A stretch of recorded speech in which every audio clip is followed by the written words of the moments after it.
Nous allons parler cette fois-ci du courage mental. J'aime la réflexion. La réflexion. Le courage mental, c'est quoi? Le courage mental, c'est aimer la réflexion, la créativité, l'innovation. Je pense, donc je suis.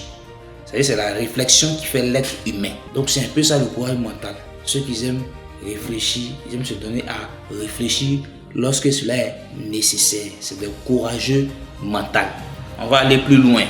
Heureusement que l'école nous a permis d'avoir de bonnes capacités de réflexion grâce au quotient intellectuel par les unités d'enseignement telles que les mathématiques, les physiques, le droit, la science naturelle et autres.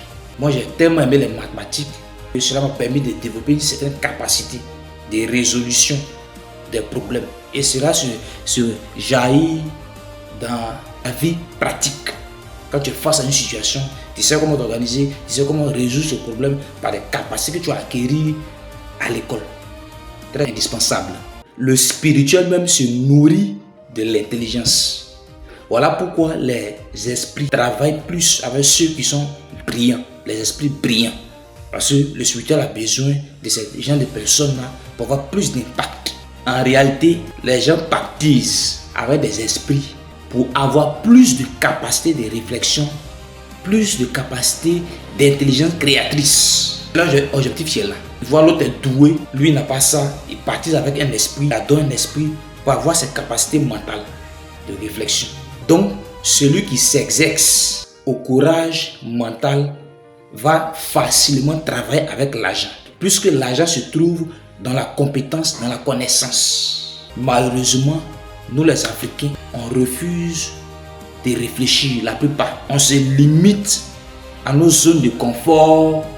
On ne veut pas utiliser davantage nos capacités de réflexion pour améliorer, pour créer.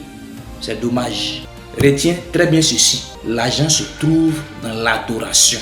Parce que adorer, c'est travailler, autrement cultiver. Et quand plus tu adores Dieu, plus l'argent vient vers toi. Parce que l'adoration se fait en esprit. Que ce soit d'un démon, d'un esprit des eaux avec lequel tu as participé, mais c'est une adoration.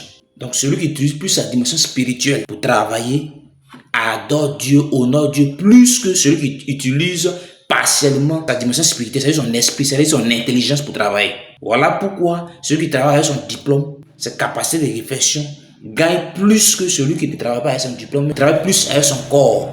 Donc l'argent se trouve dans l'adoration qui se fait en esprit, qui se fait avec des capacités intelligentes de réflexion mentale. Portez-vous bien.